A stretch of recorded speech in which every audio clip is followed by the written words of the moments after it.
I'm JJ Barnes, and this is Jonathan McKinney. Hello. I'm the author of the Lily Prospero series. He is the author of the Shieldmaid saga, and we are also co-writing and co-directing a film that is currently in production called Hollowhead. We're bringing you a series of writing advice.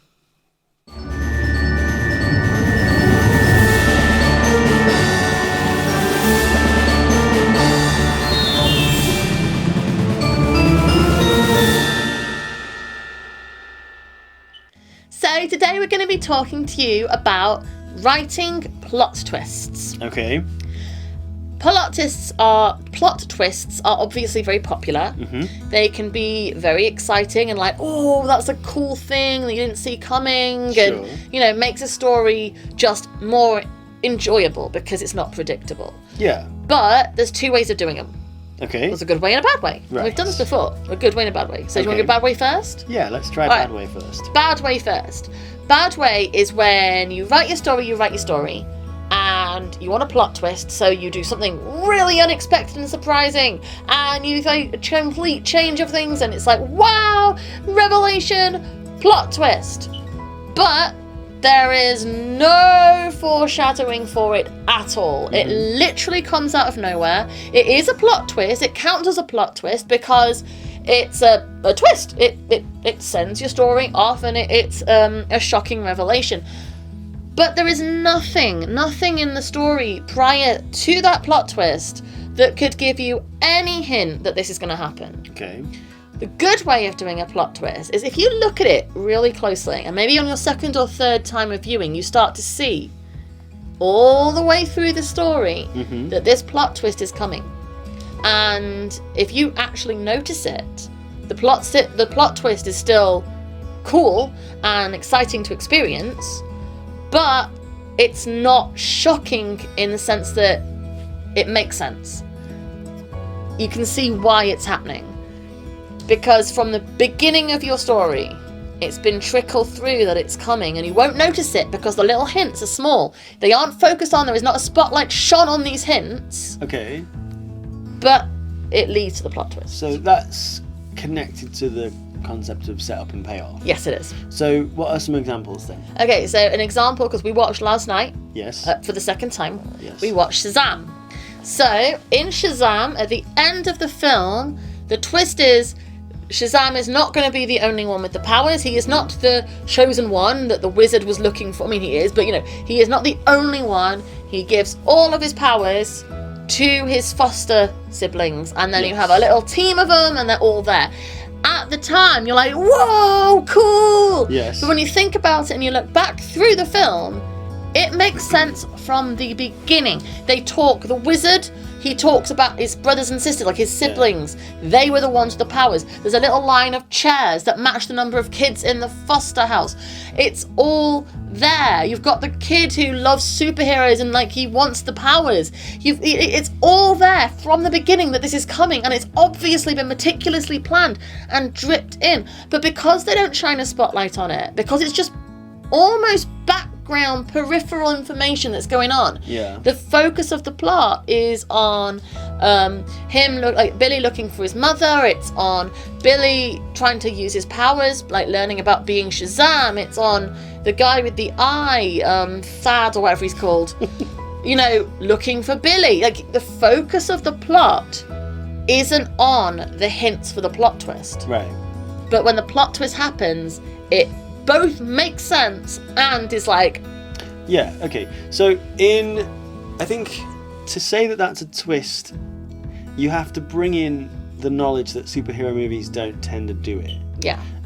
If you're just watching it as a story without the context of superhero movie culture, I don't know if it would count as a twist. Maybe not. When you're in the context of there is one Superman, there is one Batman, there is one Wonder Woman. These are not powers that can be transferred. These are just, that is who they are. And it's never stated that.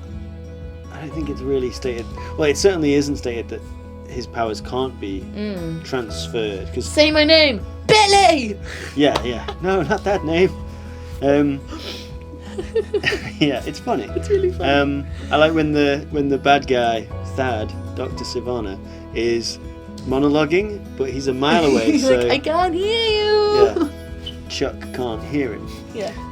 So other examples of plot twists, you would look at, he was dead all along, so the Sixth Sense. Hints all the way through in that too. The ally is secretly a villain. That works. Somebody who's on the team of the good guys is secretly... I thought you meant I thought it was like a thing that you were referencing in Sixth Sense. No. Like, Not in the Sixth Sense. That's actually something that I used in the first Children's. Yeah. One of the good guys supposedly was actually, a bad guy. Yeah. Under pressure, but still. The hints all the way through, though. Yes. So when it happens, shocking revelation, but also totally makes sense. Yeah, similar one. Leaning on the dog. Yeah. Yes, of course. Similar one in The Dark Knight. One of the cops who works for Commissioner Gordon's unit is secretly working for the mob or for the Joker or for someone.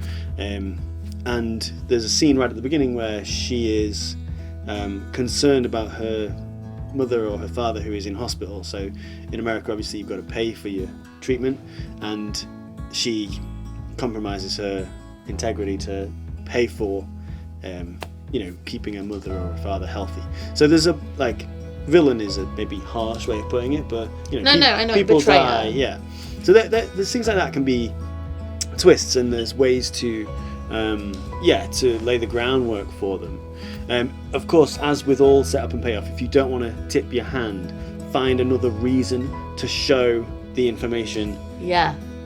So that, because in that moment, in that scene where Commissioner Gordon talks to the Ramirez, the cop, I don't like saying cop because it sounds wrong because I'm not American, but that's how they refer to them all. Policewoman sounds really wrong.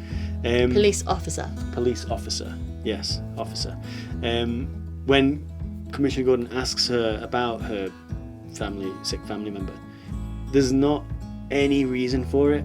I agree. In the story, so you kind of know, that's relevant. Got to be relevant because exactly. It's building to something. Yeah. But I think the reason that in Shazam it works so well is because it all is the wizard, Jimon Hountsu.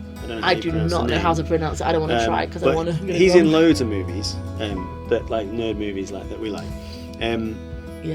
The wizard character, he talks weird. So when he says the seats of our brothers and sisters await, he's said loads of weird stuff. Yeah, exactly. You're not taking notes to see, where's the plot going? Yeah, it's all sort of, and it's also the fact that they've all died and he's the only one left. It adds to the drama of the moment. That's desperate because when he dies, there'll be nobody left to do it. So all of the stuff you see, the fact he's in a foster home and there's that many kids, it's not like shine a light on it. It's you are in a group home and you're looking for your mother, and that's part of that story. Yeah. So it's when you get to the end and they all turn into superheroes and little Darla, and oh my god, I love her. But it's all relevant in the story previously anyway. You could have not had that plot twist, and that stuff that's in still works and is still good and is still interesting and still makes sense for the story. But putting the plot twist in just brings it together, and it's brilliant. It's expert. I love it. I love Shazam so much, and it's such a good example of how to do this.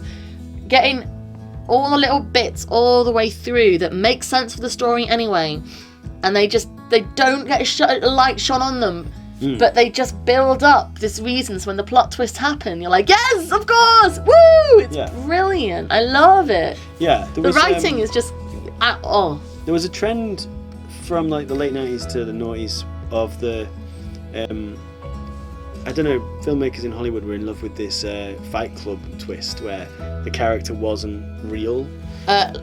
Beautiful Mind. Yes, it's exactly the one I was Beautiful thinking. Mind, Fight Club, Sixth Sense. So much so, slightly different, but essentially, so much so that then there was a TV show called Perception, I think. Yeah. Which was based on this. That was it is now a TV trope that you have one sort of straight talking cop again, and then someone who's an expert in a particular field. Bones and X-Files and. Well, X-Files, they're not. There's not one. No, but I mean, Scully is the sort of straight talking, smart one, and Mulder is the more sort of. But yeah, so Bones is a classic, obviously. Castle, even Lucifer Yeah. is this, which is weird. And yeah, Perception was the one where they were aiming for having the very, very intelligent sort of, I think he's a psychologist, but he sees people that aren't there, and he is, so you're never really sure who's actually there. I didn't like it. I fell off quite quickly. Yeah, I gave up as well. I mean, it had been done by Bones so well, I didn't need to keep watching every single version of it. Yeah, exactly. And like the character doesn't exist, essentially. It's a tricky twist to pull off now, because I think, again, Fight Club sort of nails it, like or don't like the movie, the twist really works.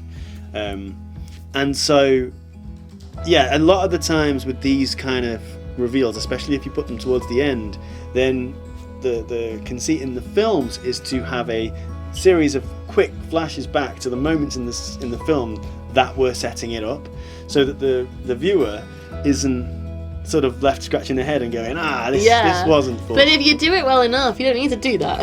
Exactly. Yeah, I agree. And in a book, it's tricky to do that. You can't quite, in a novel. Yeah, you can't do it in the same way as you can on screen. Yeah.